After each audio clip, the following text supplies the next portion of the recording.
Overall எல்லோரும் சூப்பராக இந்த டேவை என்ஜாய் பண்ணி செலிப்ரேட் பண்ணியிருப்பீங்கன்னு நினைக்கிறேன். நாங்களும் செம்மையாக என்ஜாய் பண்ணோம். நிறைய மெமரிஸ் கலெக்ட் பண்ணிக்கிட்டோம்.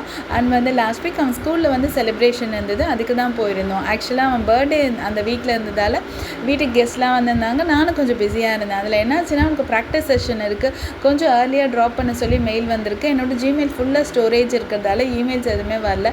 ஸோ நான் அதை மிஸ் பண்ணிட்டேன். அண்ட் லாஸ்ட் மினிட்ல டீச்சர் கவிஷ் மட்டும்தான் இன்னும் வரல அப்படின்னு சொல்லி கால் பண்ணவும் பேனிக் ஆகி கடகடன் ஓடணும். நல்ல வேலை டைம் இருந்தது. So nothing is delayed and கரெக்டாக அவன் பார்ட்டிசிபேட் பண்ணிட்டான். நாங்கள் போயுமே ஒரு 1.5 ஹவர்ஸ்க்கு அப்புறம் தான் எல்லாமே ஸ்டார்ட் ஆனிச்சு. Everything is fine. இருந்தாலும் அந்த பேனிக் ஒரு மாதிரி எங்களுக்கு பக்குன்னு இருந்துக்கிட்டே இருந்தது. And today Christmas. அவன் நான் கேட்ட மாதிரியே வீட்டில் ஒரு குட்டி செலிப்ரேஷன் அவன் ஃப்ரெண்ட்ஸ்க்காக. ஏன்னா அவன் ஸ்கூல் கிறிஸ்டியன் ஸ்கூலுன்றதால இதெல்லாம் ஆசைப்படுறேன். லாஸ்ட் இயர் நாங்கள் ஃபின்லாண்டில் இருந்தோம், நானும் அவனும் இருந்தோம். அவங்க டேடி வந்துட்டாங்க.